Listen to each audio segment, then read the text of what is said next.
Halo teman-teman, selamat datang di channel Akpres. Perkenalkan, nama saya Farhan Fahru Roji, selaku tutor di Fisika SE. Di video kali ini kita akan membahas bab dinamika partikel 1.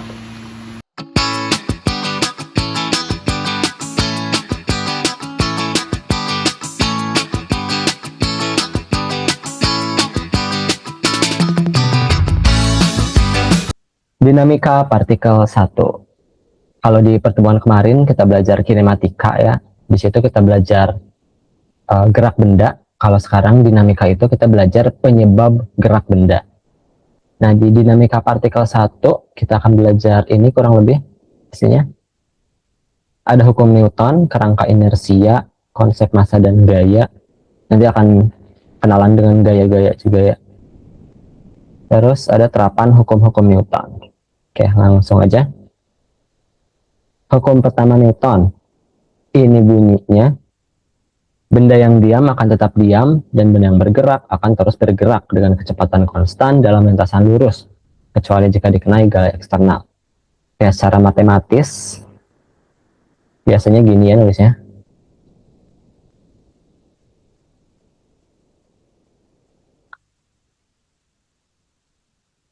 Sigma F sama dengan 0, atau total gayanya sama dengan 0, maka kecepatannya 0 atau diam, atau yaitu diamnya, atau V konstan. Nah, terus di situ ada kata-kata V konstan dalam lintasan lurus.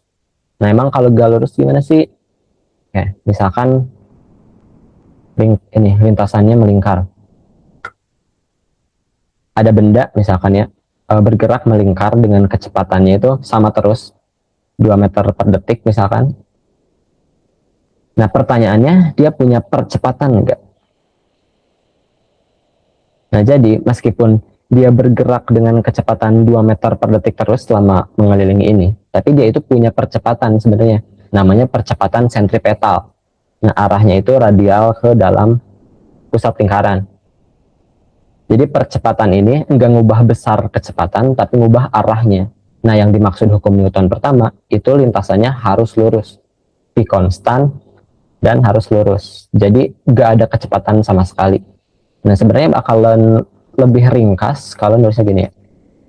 Jika sigma F sama dengan 0, maka A sama dengan 0. Nah, ini sama aja, yang atas sama yang bawah. A sama dengan 0 itu menyebabkan bendanya diam atau V konstan dan lurus gitu. Terus ini berlaku bolak-balik juga sebenarnya, ada ininya. Jadi kalau ada benda total gayanya 0, kita langsung bisa simpulkan dia percepatannya 0. Kalau ada benda percepatannya 0, kita langsung bisa simpulkan benda itu total gayanya 0. Gitu. Nah, ini mungkin lebih akuratnya jangan jika maka, tapi jika dan hanya jika gitu ya. If and only if. Nah, ini ada pertanyaan. Mungkinkah sebuah benda tetap diam jika dikenai sebuah gaya? Jawab tuh, apa tuh?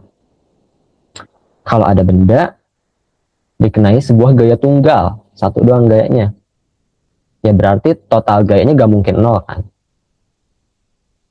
Gak mungkin 0, karena cuma satu doang. Kecuali satunya itu 0, tapi itu berarti gak dikenai gaya. Karena totalnya tidak mungkin 0, maka percepatannya kan tidak mungkin 0 juga. Karena tidak 0, gak mungkin dia diam, bendanya pasti gerak. Oke, jadi jawaban untuk pertanyaan ini, mungkinkah sebuah benda tetap diam jika dikenai sebuah gaya tunggal? Tidak mungkin. PM gitu ya, tidak mungkin. Gaya total atau resultan merupakan penjumlahan vektor dari semua gaya yang bekerja pada objek. Ya, nanti ngejumlahin gayanya pakai penjumlahan vektor ya, yang udah dipelajari sebelumnya.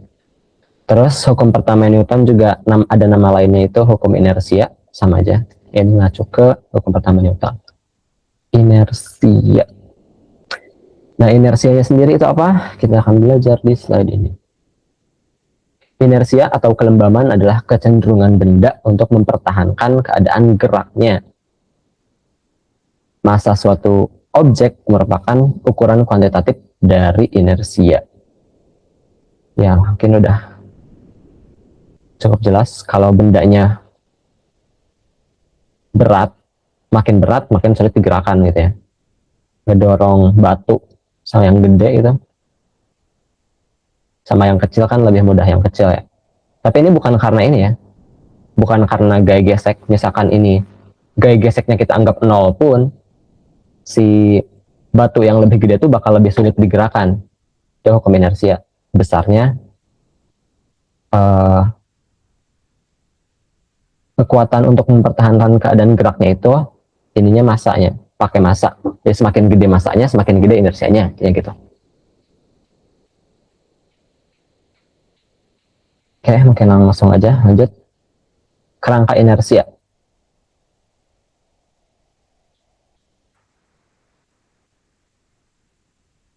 Ini ada definisi formalnya. Ini ada definisi formalnya. Di sini ada tambahan informasi sebenarnya. Tapi kita coba dari namanya dulu. Kerangka inersia itu apa sih? Intinya ini. Acuan pengamat di mana hukum inersia berlaku.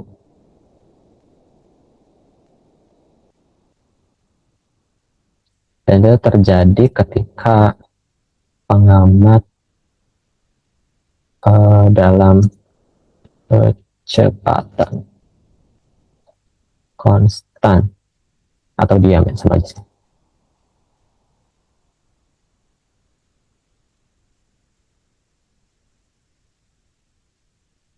Nah itu kerangka inersia itu makanya dinamakan kerangka inersia karena ini tuh acuan pengamat di mana hukum inersia berlaku. Nah kita coba makin pahamin lagi dari informasi di sini. Nah, katanya hukum pertama Newton tidak dapat membedakan antara benda diam dan benda yang bergerak dengan kecepatan konstan. Inersia atau kelembaman. Inersia atau kelembaman adalah kecenderungan benda untuk mempertahankan keadaan geraknya.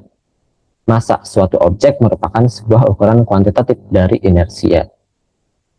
Mungkin udah jelas ya. Jadi inersia itu kecenderungan benda untuk mempertahankan geraknya dan semakin gede massanya, semakin gede inersianya.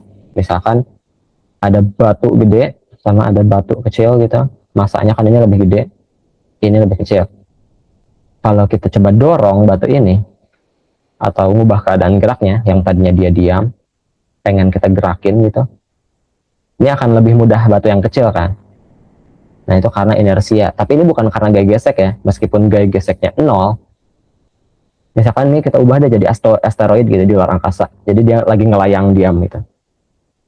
Asteroid yang besar sama asteroid yang kecil, ini gak ada gaya gesek sama sekali. Nah kita kalau pengen ngubah keadaan geraknya, keadaan gerak si asteroid ini, mau didorong gitu, ini akan lebih sulit yang gede dibanding yang kecil. Gitu. Nah itu inersia. Lanjut kerangka inersia. Nah di sini ada definisi formalnya di sini. Di sini ada informasi tambahan aja sebenarnya seputar kerangka inersia. Tapi kita coba dari namanya dulu nih. Kerangka inersia itu apa? Itu adalah acuan pengamat di mana hukum inersia berlaku. Dan itu terjadi ketika pengamat dalam kecepatan konstan atau diam. Nah, kita coba lihat nih. Orang ini nih, dia kerangka inersia atau bukan? Dia acuan pengamat kan? Pengamat si orang ini yang lagi diam. Itu inersia bukan? Nah, ini terjadi. Di sini ada kata ini kan. Terjadi ketika pengamat dalam kecepatan konstan atau diam. Nah, ini kan diam nih orang ini. Nah, berarti disebutnya kerangka inersia dia itu. Dan hukum inersia akan berlaku. Hukum Newton 1 akan berlaku di mana sigma F sama dengan 0, maka A akan sama dengan 0 menurut pengamat si ini. Pengamat dalam mobil juga sama, dia itu termasuk kerangka inersia dan hukum inersia menurut si mobil, orang dalam mobil itu juga berlaku gitu ya. Nah, ini ada definisinya. Sebenarnya ini sama banget sih. Ini sama ini tuh mirip banget. Coba kalian ini ya, resapi lagi. Tapi ini sama kayak ini kok. Sekarang kita coba mengertiin kalimat ini nih. Hukum pertama Newton tidak dapat membedakan antara benda diam dan benda yang bergerak dengan kecepatan konstan. Ini tambahan aja ya. Hukum pertama Newton itu sigma F sama dengan 0, maka A sama dengan 0. Nah ini berlaku ya. Di sini tuh mobilnya kecepatannya konstan, berarti A-nya sama dengan 0. Orang ini lagi diam kan. Nah katanya apa nih? Hukum pertama Newton tidak dapat membedakan antara benda diam dan benda bergerak. Nah ya berarti pertanyaannya itu, siapa yang gerak? Siapa yang gerak? Apakah orang yang di bawah pohon atau orang yang di dalam mobil? Nah menurut orang yang berdiri di bawah pohon, ya jelas kan, yang mobil yang gerak. Dia kan nggak gerak ke situ kan. Tapi orang yang di dalam mobil, dia juga bisa ngebantah. Lah enggak, gitu. Saya lagi diam, mobil ini juga diam menurut dia. Tapi orang dalam pohon ini, pohonnya, orang di bawah pohon, pohonnya, dan dunia dan seisinya itu bergerak ke belakang. Bergerak ke situ dengan kecepatan konstan. Menurut si pengamat dalam mobil. Jadi pengamat yang di dalam mobil itu kan ngerasa dianya diam kan. Nah, dua sudut pandang ini itu ekuivalen. Secara fisika dia sama-sama benar. Orang dalam mobil itu gak ngayal dia diam. Secara fisika itu emang sama aja, ekuivalen gitu. Nah makanya hukum pertama Newton tidak dapat membedakan antara benda diam dan benda yang bergerak. Gak tahu siapa yang diam dan yang gerak gitu. Apakah suatu benda diam atau bergerak tergantung kerangka acuannya. Menurut orang ini ya yang gerak si mobil. Menurut orang dalam mobil yang gerak orangnya. Gitu. Nah kalau hukum kedua Newton emang bisa ngebedain benda diam atau bergerak. Gitu. Coba ya. Sekarang misalkan mobilnya bergerak dengan kecepatannya tidak konstan. Dia misalkan punya percepatan. V-nya tidak konstan. Wait. Iya dia punya A-nya konstan gitu ya. Sekarang kasusnya gitu. Mobilnya bergerak dengan kecepatan konstan. Menurut si pengamat ini, yang di bawah pohon, jelaskan lagi, mobilnya gerak. Nah sekarang menurut pengamat dalam mobil, apakah dia sekarang bisa bilang kalau dia enggak gerak? Nah kalau dia punya percepatan, si mobil ini kan berarti punya gaya ya. Kalau dia nah kalau dia percepatannya tidak 0, berarti dia punya gaya kan.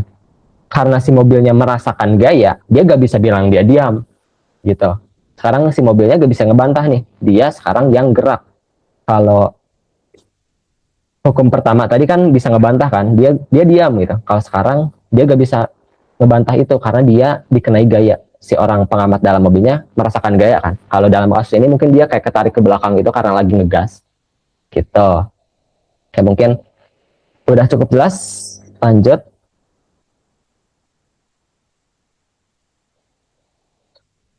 Kerangka non inersia itu ya acuan pengamat di mana hukum inersia tidak berlaku. Terjadi ketika pengamat dalam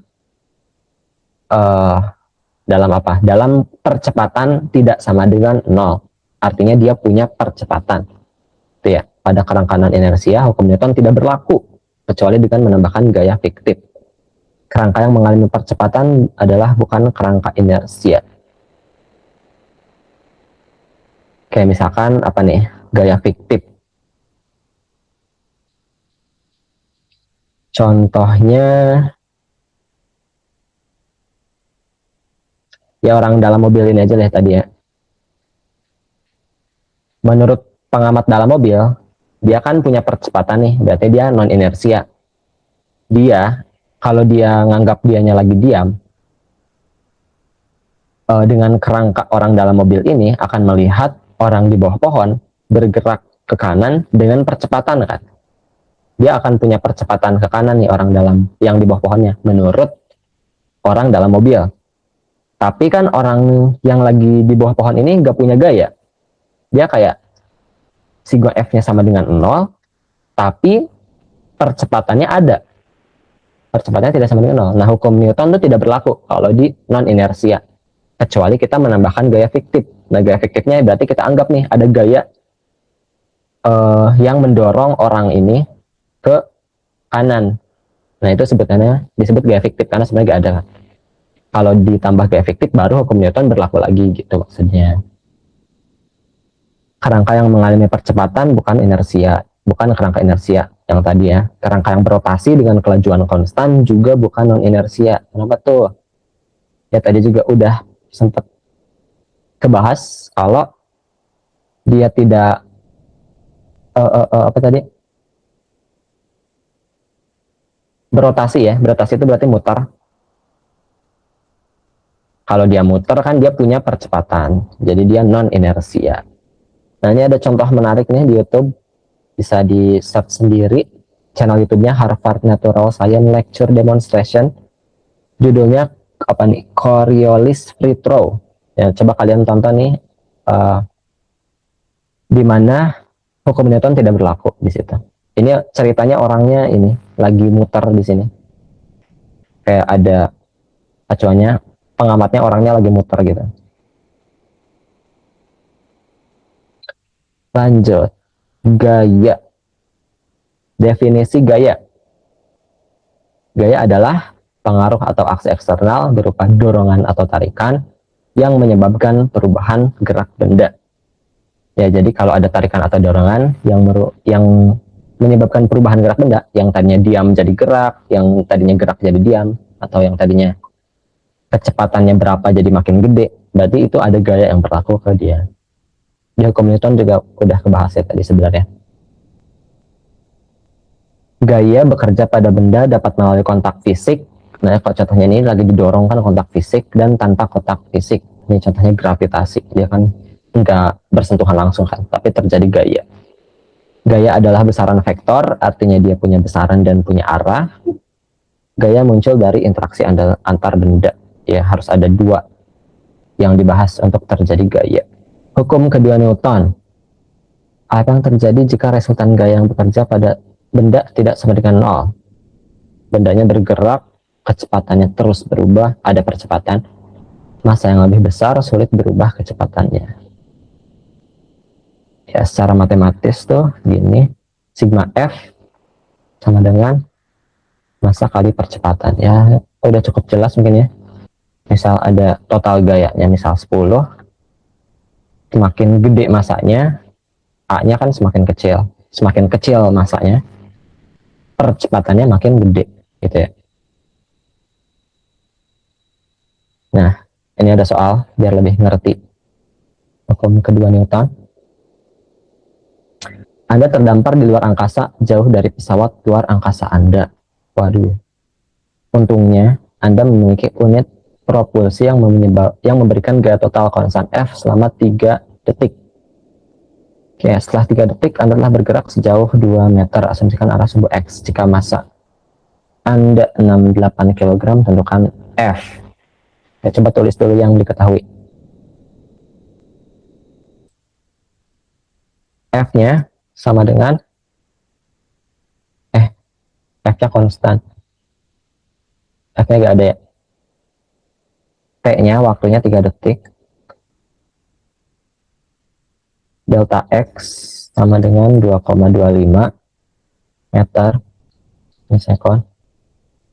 Jika massa Anda 68 M, massa 68 kg, tentukan F-nya yang dicari. Nah, tadi kita udah belajar hukum Newton. Kedua, sigma F sama dengan M kali A. Nah, massanya 68. Tinggal kita cari A-nya ya. Kita cari A-nya pakai dua informasi ini. Berapa percepatannya? Ini itu GLBB ya. Kita cari percepatannya pakai GLBB. Bisa pakai ini yang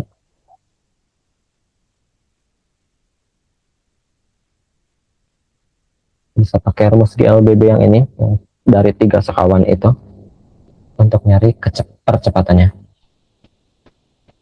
2,25 sama dengan, karena di awalnya diam berarti ini 0, tambah setengah A-nya dicari, T kuadrat, T-nya 3 pangkat 2. Waduh.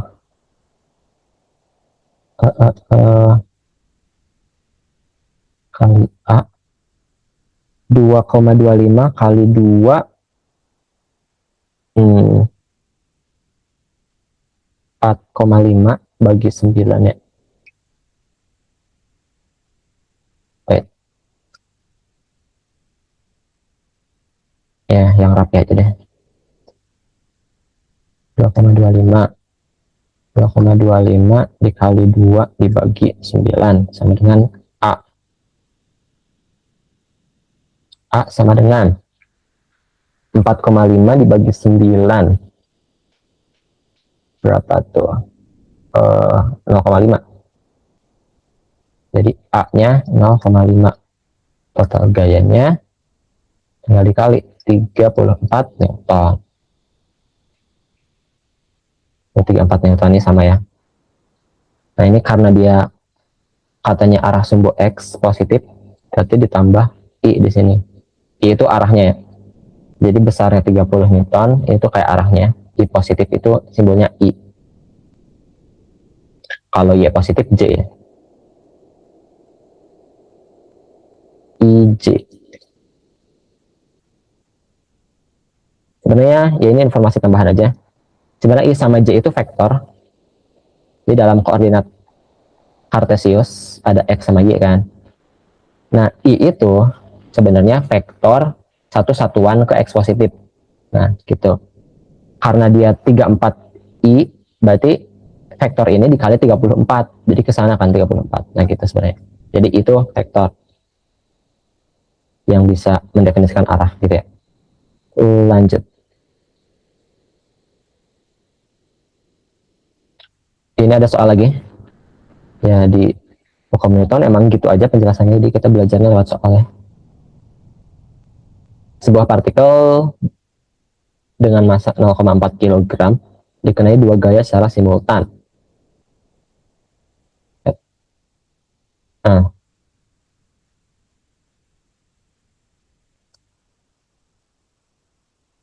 F1 ini F1 min 2 Newton I min 4 Newton J Head. F2-nya ini. Jika partikel berada pada koordinat 0,0 awalnya di situ, pada T0 partikel dalam keadaan diam, tentukan posisi partikel R dan kecepatannya V pada T sama dengan 1,6. Oke, yang dicari posisi sama kecepatannya.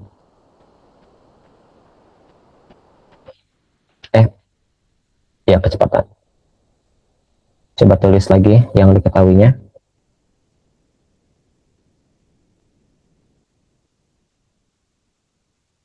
Massa 0,4 kg, F1, F2, dan 2 Newton I, J. F2-nya min 2,6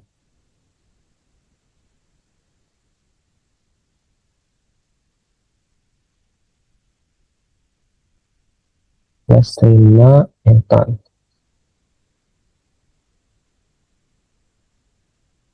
Oke.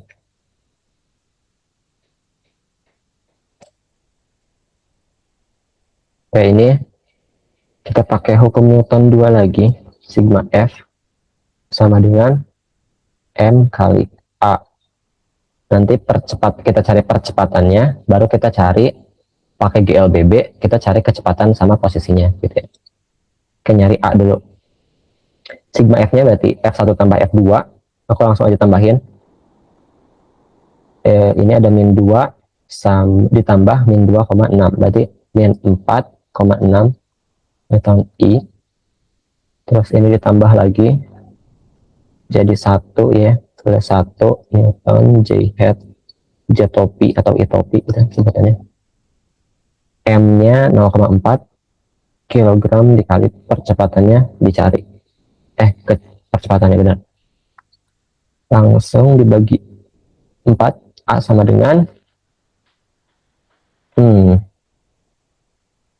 min 1,15 tambah 0,4. Nah, itu percepatannya. Sekarang kita cari apa nih? Posisi dan kecepatan. Jadi kita pakai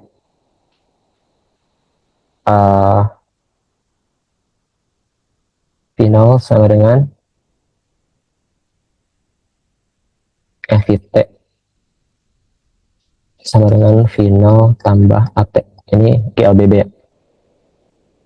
Kecepatan pada T sama dengan 1,6. Awalnya dia diam, ditambah percepatannya itu dengan 1,15 ya I kali, aduh penulisannya berantakan,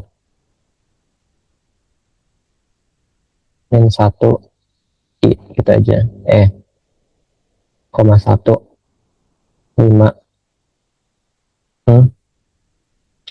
tambah 0,4 C dikali T nya, waktunya itu tadi 1,6 ya, 1,6 sekon benar. Jadi kecepatannya ini tinggal dikali. Waduh, kalkulator aja nggak.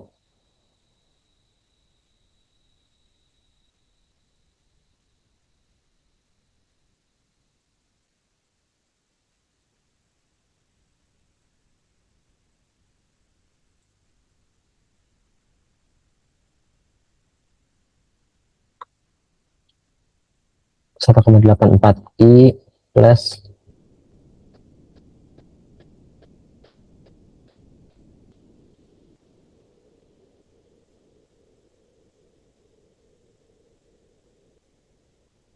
0,64 C. Nah, itu jawabannya. Dan udah dalam bentuk ini aja. Ini tuh artinya 1,84 I sama tambah apa tuh 0,64 J. Misalkan gini bentuknya, ini I-nya, ini J-nya. Jadi kecepatannya itu ke sini gitu. Nah, ini kan ditulisnya bisa dengan ini. Nah, tergantung, kalau misalkan pilihan ganda ya tergantung ininya juga sih. Kalau yang dicarinya besarnya doang, ini dicari total besarnya gitu ya, ngilangin arahnya, tapi nanti pakai ini apa namanya,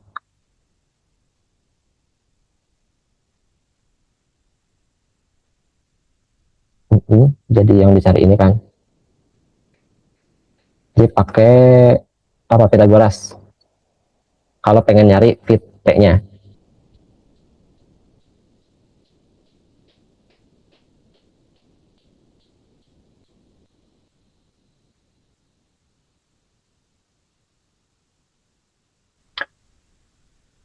Saya lanjut lagi, gaya gravitasi atau berat. Berat atau gaya gravitasi adalah gaya tarik bumi terhadap benda-benda di sekitar permukaan bumi yang arahnya menuju pusat bumi. Ini sebenarnya ini ya definisi berat, bukan definisi gaya gravitasi. Jadi ini dicoret aja. Agak tidak tepat di sini. Memang tidak tepat sih. Kalau gaya gravitasi itu sendiri itu ya secara umum, nggak spesifik ke bumi. Kayak misalkan ada planet 1 dan planet 2, dia kan punya gaya gravitasi. Rumus gaya gravitasinya, Fg-nya sama dengan konstanta gravitasi kali M1 M2 per R kuadrat, jaraknya R itu, M massa.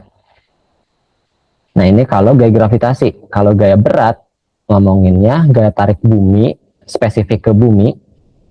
Kalau gaya berat itu berarti ini bumi terhadap benda-benda di sekitar bumi. Nah, yang di bumi. Benda di sekitar bumi ya yang kita temui sehari-hari. Ini kayak speaker ini, lampu belajar ini, itu benda-benda di sekitar bumi. Rumusnya gimana? Kayak gaya berat itu di situ tulisnya Fg ya. Atau W, kita ngomonginnya berat di sini. F berat aja deh biar lebih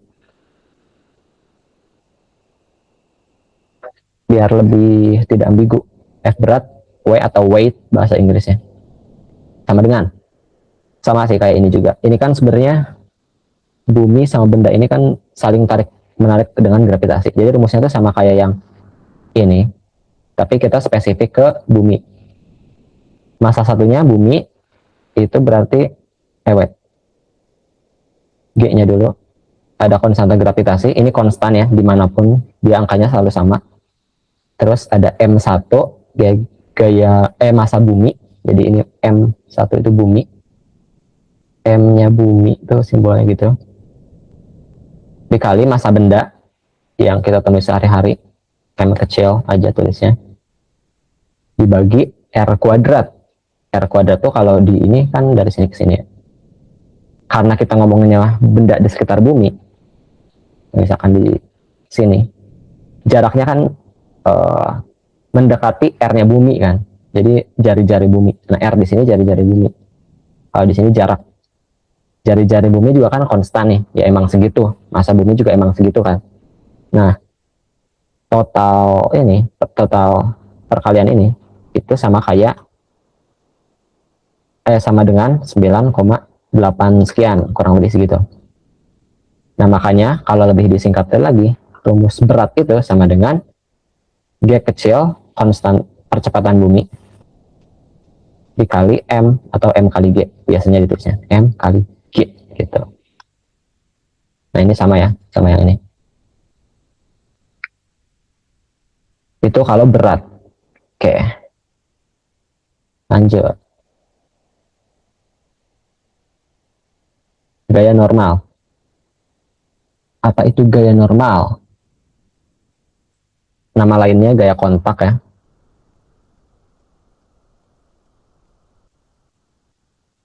Bekerja pada dua permukaan yang bersentuhan.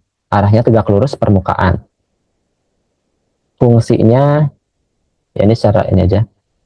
Konsekuensinya, fungsinya menyeimbangkan gaya pada arah tegak lurus permukaan. Ini ada contohnya. Ada kotak di sebuah permukaan. Nah, gaya normal itu arahnya ke tegak lurus dari permukaannya. Karena permukaannya ini, jadi ke sini tegak lurus. Kalau permukaannya miring gini, arah gaya normalnya ke situ. Jadi ini tuh membentuk 90 derajat. Kalau begini, permukaannya gaya normalnya ke sana gitu. Untuk besar gaya normal itu biasanya dianalisis pakai hukum Newton. Jadi misalkan ada benda nih, beratnya misalkan 10 Newton. Gaya normalnya berapa sih? Ya, kita analisis pakai hukum Newton. Dia kan lagi diam nih bendanya. Berarti sigma F-nya 0 kan, karena dia diam. Sigma F-nya tuh ada apa yang bekerja di sini? Ada gaya gravitasi, sama ada gaya normal kan ke atas. Jadi gravitasinya 10 dikurangi gaya normalnya ke atas. Fn gitu, F normal sama dengan 0. Nah, baru udah diketahui Fn-nya sama dengan 10. Jadi dia tuh kayak gak punya persamaan sendiri ya, si gaya normalnya. Untuk dapetin besarnya gaya normal, kita pakai analisis Newton, hukum Newton. Ketika sebuah benda menekan suatu permukaan, maka permukaan akan mengalami deformasi, bahkan yang tanpa kaku sekalipun, dan mendorong benda tersebut dengan gaya normal yang tegak lurus terhadap permukaan.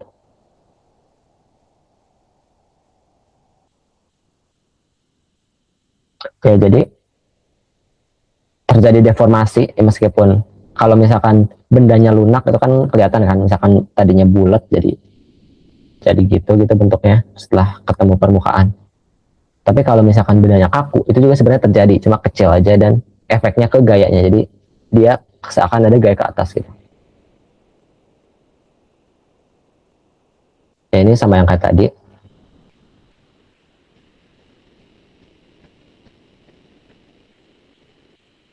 Oke, lanjut. Tegangan tali ini juga mirip, maksudnya sama kayak gaya normal, dia gak punya persamaan. Buat arahnya, tegangan tali itu, dia kan gak mungkin ngedorong benda kan, tali itu. Jadi arahnya selalu menjauhi bendanya. Ini bendanya di kiri, arahnya ke kanan. Bendanya di sini, arahnya ke situ. Ini bendanya di sini, arahnya ke atas. Untuk besaran tegangan talinya, analisis Newton lagi kayak yang tadi. Terus apa nih? Ketika seutas tali diikatkan pada suatu benda dan ditarik kencang, tali tersebut menarik benda disebut dengan gaya. Gaya ini disebut gaya tegangan tali. Cukup jelas ya. tali dianggap tidak bermassa. Ya, ini asumsi kita ke depannya, tali itu tidak punya massa dan tidak dapat direnggangkan. Ya, di dunia nyata sih punya massa dan dapat direnggangkan kan, tapi untuk simplicity kita anggapnya tidak bermassa dan tidak dapat direnggangkan. Tali menarik kedua benda dengan besaran gaya T yang sama, meskipun benda dan tali mengalami percepatan dan atau jika tali berputar di sekitar katrol tanpa massa dan gesekan. Yaitu ada asumsi lagi tanpa gesekan. Dan besarnya T itu sama meskipun dia melewati katrolnya kayak yang ini nih. Dia kan talinya gini ya. Ini tuh T di sini sama aja kayak yang T di sini. Dan juga T di sini sama aja kayak T di sini. Ini kan talinya masih sama kan. Jadi sepanjang tali yang sama, asal gak ada gesekan tuh besarnya sama. Meskipun dia diputar-putar di katrol, yang penting talinya sama gitu. Gambarnya itu yang di bawah. Seorang menarik sebuah kotak menggunakan seutas tali ke atas panjang bidang miring tanpa gesekan sudut 30 derajat. Nah ini ya. Ini 30 derajat, 30.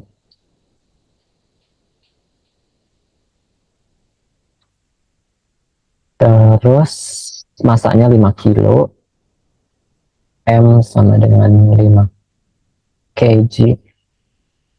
Dan gaya tali tersebut 25 Newton. Ini 25 Newton T-nya.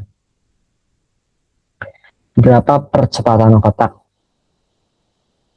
Yang dicari A sepanjang bidang miring. Oke. A ya yang dicari.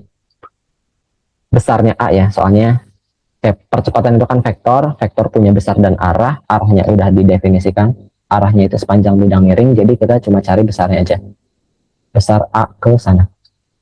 Kayak ini kita harus analisis vektor dulu, ada apa aja gaya yang bekerjanya. Nah, di sini gaya yang bekerja ada gaya tali, force ke sana,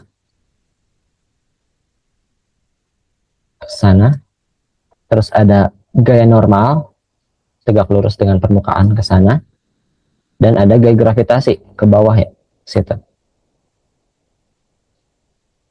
Nah, biar gampang, kita bisa anggap ini tuh X, ini Y. Ini sumbu X, ini sumbu Y gitu. Baru si gaya gravitasinya kita apa ya namanya? Kita uraikan ke sumbu X dan sumbu Y-nya gitu. Penguraiannya yang ini.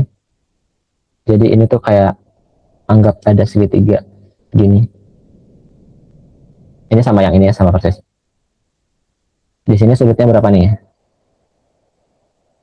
Oke, tadi kan di sini 30. Di sini kan 90 ya. Ini 30, ini 90. Total sudut segitiga kan 180. Di sini pasti 60. Oke, terus ini kan tegak lurus nih. Berarti ini 90. Di sini udah 60.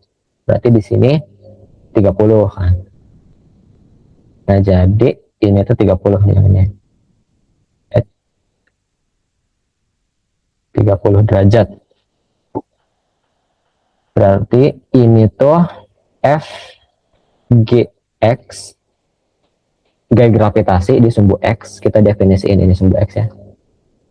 Terus yang ke bawahnya, yang ini ya, itu Fgy. Oke, terus kita lihat total gayanya. Untuk total gaya di sumbu Y, itu 0. Kenapa tuh? Fgy pasti 0. Karena dia nggak gerak kan, dia nggak gerak ke arah Y, ke situ, dia nggak gerak ke situ. Jadi kita udah gak perlu hitung lagi yang si Y ini, kita cuma peduli yang Fgx, yang ke arah X.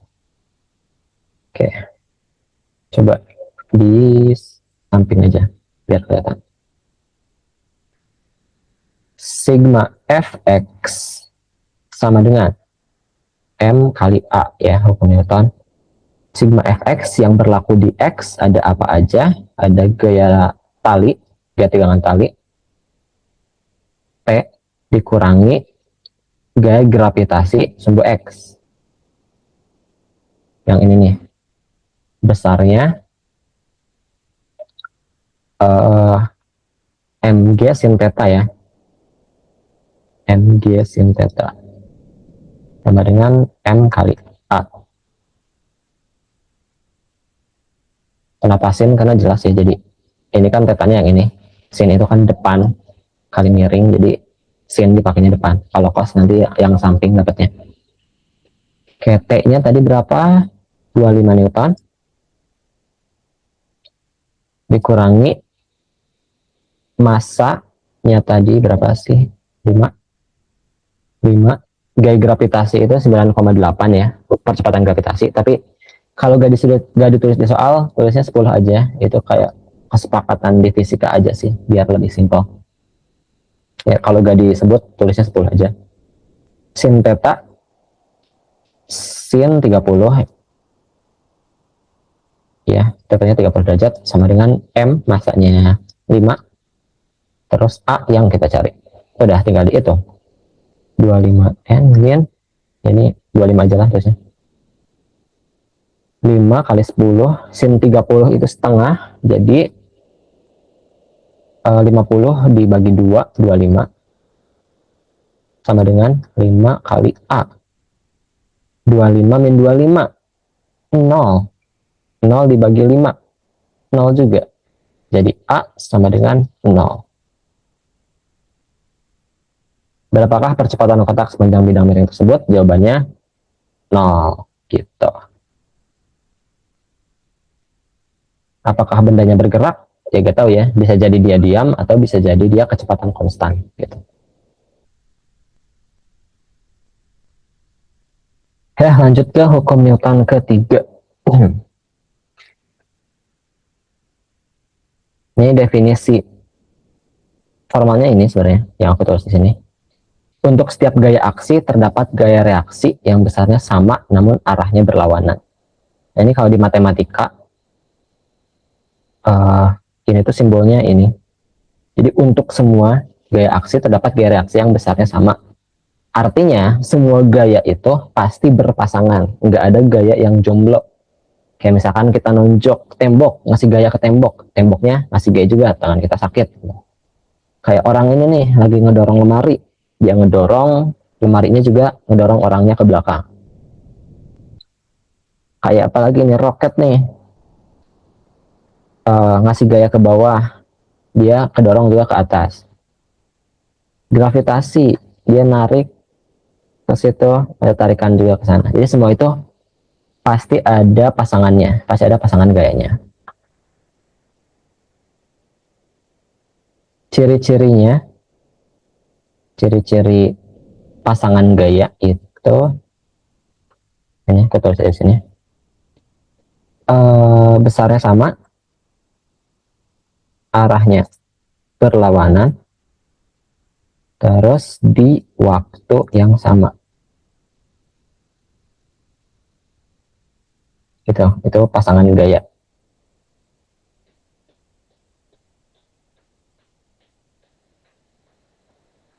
Nah, sebenarnya udah cukup jelas ya.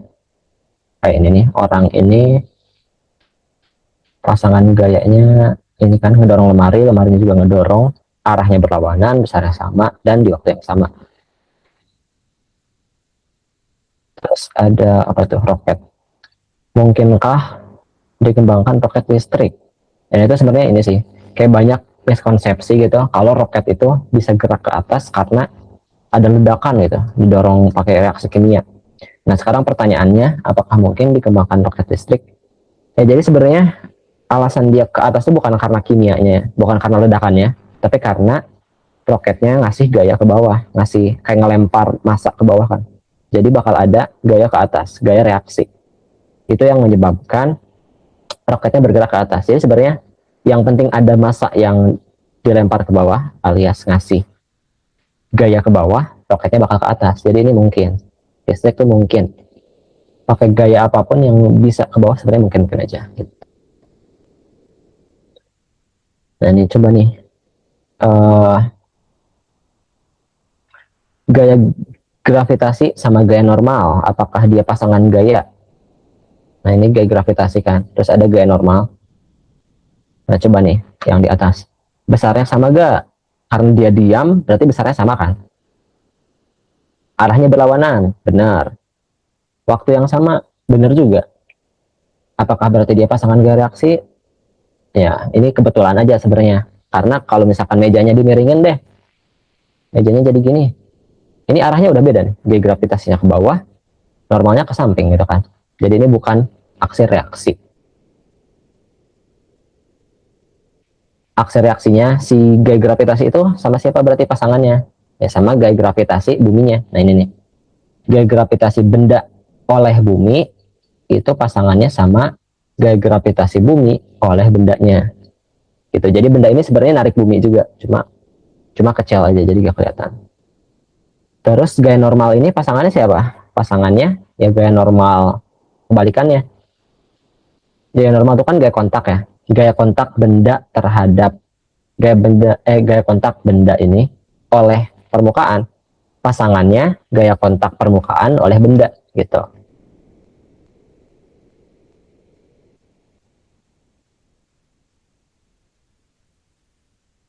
Lanjut, ada pertanyaan lagi nih. Menurut hukum Newton ketiga, berapapun gaya yang saya berikan pada kotak, kotak akan memberikan gaya yang sama besar dan berlawanan arah, sehingga totalnya akan nol dan tidak memiliki peluang untuk mempercepat gerak benda. Nah, apa yang salah dari penalaran ini? Coba dipikirin, di pause dulu guys.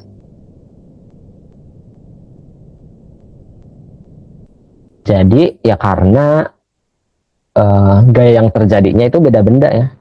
Jadi si orang ini kan narik benda, ditarik loh sama orang. Tapi bendanya narik orangnya kan udah beda benda lagi. Pasangannya kan di sini.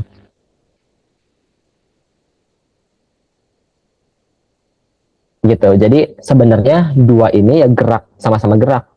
Uh, Kotaknya gerak ke kanan, orangnya sebenarnya gerak ke kiri. Tapi karena ada gaya gesek di sini, jadi dia ketahan gitu. Jadi dia bisa maju. Jadi seolah ke kanan semua. Padahal orang ini sebenarnya ketarik ke kiri. Gitu. Lanjut. Ini ada apa soal? Seorang bermasa 72 kg berdiri di atas timbangan dalam lift. Ini kayak Einstein ya. Dia memperhatikan pembacaan timbangan saat kabin diam dan saat bergerak naik atau turun. Temukan ke yang A dulu.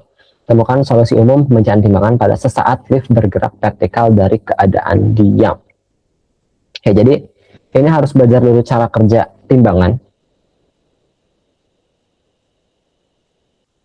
Timbangan yang bisa kita ini, yang diinjak itu ya. Nah ini tuh sebenarnya bukan ngitung ini. Sebenarnya dia bukan ngitung berat. Tapi dia ngitung gaya normal si tegangan itu sebenarnya. Kalau di kasus biasa kayak kita nimbang di kasus normal itu kan ini ya gaya berat orangnya sama gaya normalnya sama kan. Nah sebenarnya yang dihitung sama timbangan itu gaya normal, tapi karena sama gaya berat jadi ya udah. Jadi dia ngitung gaya berat juga. Oke, yang A, temukan solusi umum pembacaan timbangan pada saat lift bergerak dari keadaan diam. Karena sesaat lift bergerak berarti liftnya punya percepatan kan, karena dia dari diam jadi bergerak. Oke, jadi kita analisis pakai Newton kedua karena dia punya percepatan M kali A sigma F. Semua gaya yang terjadi pada orangnya nih apa aja nih? Ada gaya berat, ada W dikurangi gaya normal kan. Nah yang kita cari itu ini ya normalnya, pembacaan timbangan kan normalnya sama dengan M-nya 72,2 kali A. A itu ya tergantung ini ya, tergantung dia naiknya tuh kecepatannya berapa. Kali A.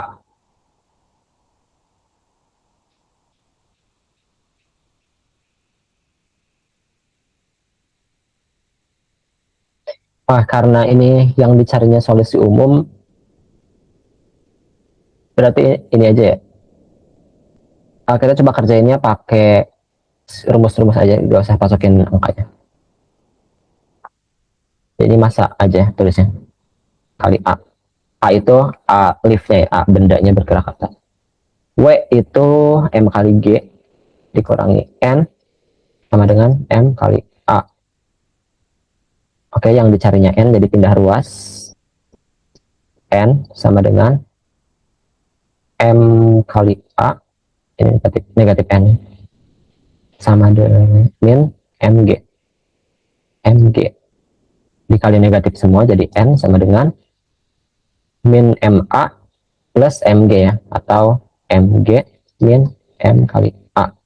Nah, ini M-nya bisa kita keluarkan, jadi N sama dengan MG min A.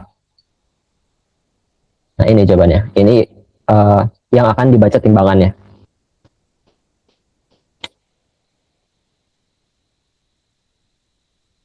Oke, yang B, berapa nilai berat yang terbaca jika lift dalam keadaan diam atau bergerak dengan kecepatan konstan?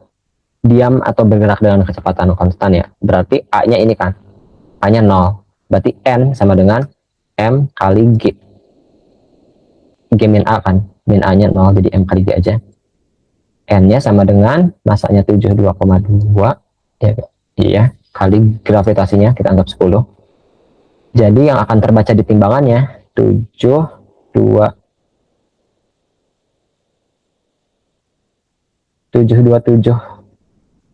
Newton. Oh ya benar, 727 Newton, atau di timbangan tuh biasanya dikonversi ke kilogram, dibagi 10 lagi jadi 72,7 kilogram gitu. Udah, lanjut. Penerapan hukum-hukum Newton. Ini sebenarnya lebih ke cara ngerjain soalnya. Yang tadi kita juga udah praktekin. Gerak sistem 2 atau lebih benda bisa dengan cara ini. Digambarkan diagram gaya yang bekerja pada masing-masing benda. Gunakan hukum 2 Newton, hukum 2 atau 1 Newton sebenarnya, untuk masing-masing benda, sehingga kita punya 2 atau lebih persamaan. Terus selesaikan persamaannya. Pakai, ya udah jadi matematika aja kan. Dari tadi juga kita gitu ya, kayak digambarin gitu. Nih, arah gayanya gimana, terus bikin persamaan, terus sisanya ya matematika aja gitu. Lanjut. Sebuah gaya sebesar 14 Newton, ini soal lagi ya, diberikan pada benda A seperti ditunjukkan pada gambar. Hitunglah percepatan gerak sistem K. Pretty much easy. Sigma F sama dengan M kali A. Gaya yang bekerjanya cuma FA aja, jadi 14 sama dengan masa sistemnya 3 tambah 4 7 ya gak, dikali A. A nya percepatan sistemnya kita cari, 14 sama dengan 7 kali A, 7 kali 2 dong, A sama dengan 2. Udah, percepatannya itu meter per second kuadrat. Yang B sekarang, gaya aksi yang diberikan benda A kepada benda B. Ya, kita analisisnya di benda B-nya aja ya. Ada berapa gaya yang bekerja pada benda B? Ya, satu kan, dari si A aja. Gaya kontak dari A, gerak ke kanan. Situ. Si B-nya ngasih ini lagi ke belakang sih. Tapi si B-nya kan cuma satu ya, yang A-nya aja. Lagi-lagi, sigma F sama dengan M kali A. Sigma F itu aksi yang diberikan A kepada B, FAB, itu yang kita cari, tulisnya FAB aja, sama dengan masa si B itu 4 kilo, percepatannya ini kan 2 meter per detik tadi, sama kayak sistem. Udah, berarti FAB sama dengan 8, selesai, 8 Newton.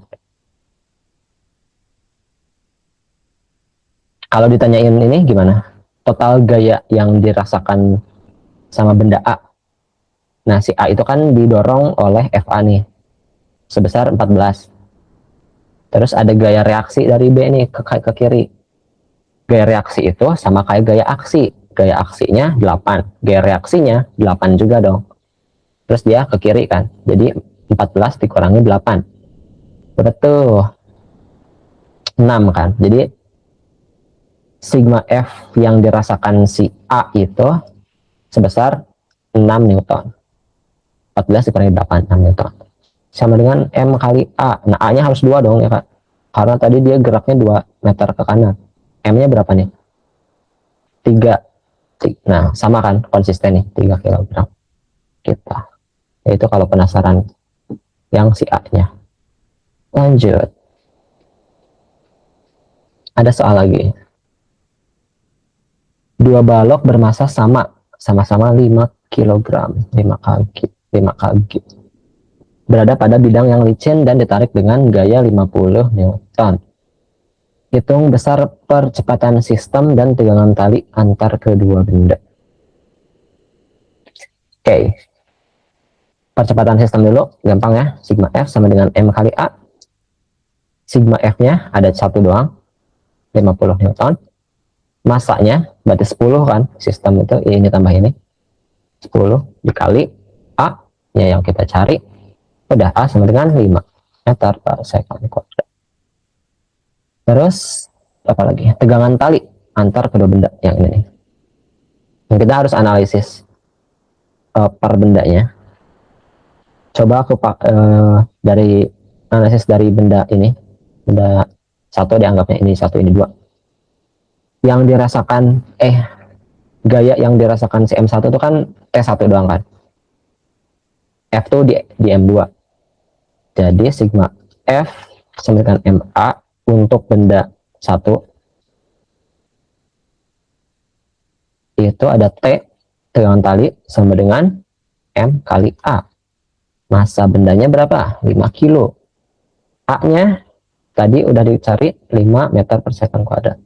Jadi tegangannya 25 Newton.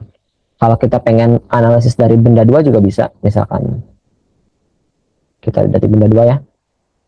Sama juga sigma F sama dengan M kali A.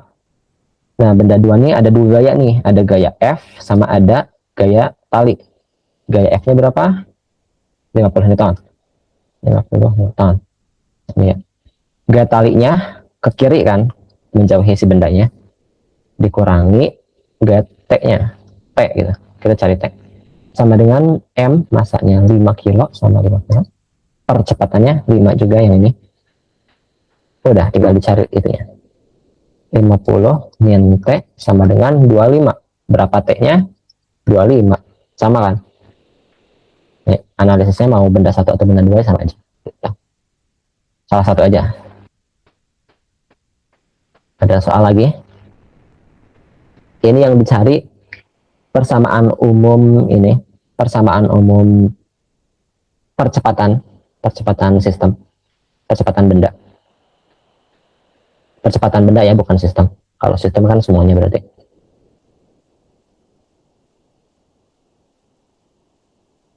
Oke, caranya kita analisis satu-satu. Oh, tapi ini dulu deh. Coba intuitif dulu. Baca ini dulu. Percepatan benda makin kecil jika selisih massa dua beban makin kecil. Ya enggak? Misalkan ini kita ini dulu, misalkan 10 kilo. Kalau benda di kanannya 10 kilo juga, dia bakal diem kan. Kalau dia makin kecil, misalkan 5, dia bakal ketarik ke bawah. Kalau dia lebih gede, 15, dia bakal ketarik ke atas kan. Nah, kita bisa atur percepatan benda ini dengan cara ngubah-ngubah masanya kan. Nah, itu mesin atur tuh gitu. Kita dapat menghasilkan percepatan yang kita inginkan dengan memilih massa dua benda yang sesuai. Ya, selisihnya aja sesuaiin. Selisihnya makin gede, berarti kecepatannya makin gede. Percepatannya makin gede. Oke. Untuk besar percepatannya, kita harus analisis satu-satu nih. Benda ini dulu nih. Gaya yang bekerja pada dia ada dua. Ada gaya berat, sama ada gaya tegangan tali. Nih, berat 1. Berat 1 dikurangi tali. Talinya kan ke atas ya, kebalikannya. Sama dengan M kali A.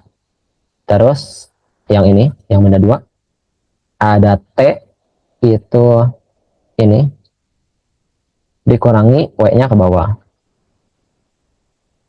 Nah, coba kenapa nih? Kenapa W yang di atas itu positif tapi yang di bawah negatif?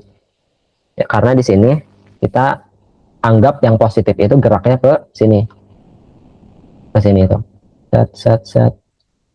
Nah, jadi ke atasnya positif. Jadi kita anggap positif itu ke sini.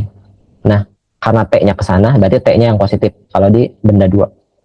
Berat si 2 itu berarti negatif. kebalikan dari arah geraknya kan. Sama dengan MA lagi, M2 kali A. Nah ini tambah W1 min W2 min T plus T sama dengan 0 ya, jadi gak usah ditulis, sama dengan ini ditambah A nya bisa keluar, jadi M1 tambah M2 dikali A. Nah udah ketemu persamaan si A nya kan, A sama dengan ini W1 kurang W2 dibagi M1 plus M2. W nya beratnya bisa dipecah lagi, mas gravitasinya bisa dikeluarin. Udah ketemu persamaan umum untuk si A nya ini. Lanjut,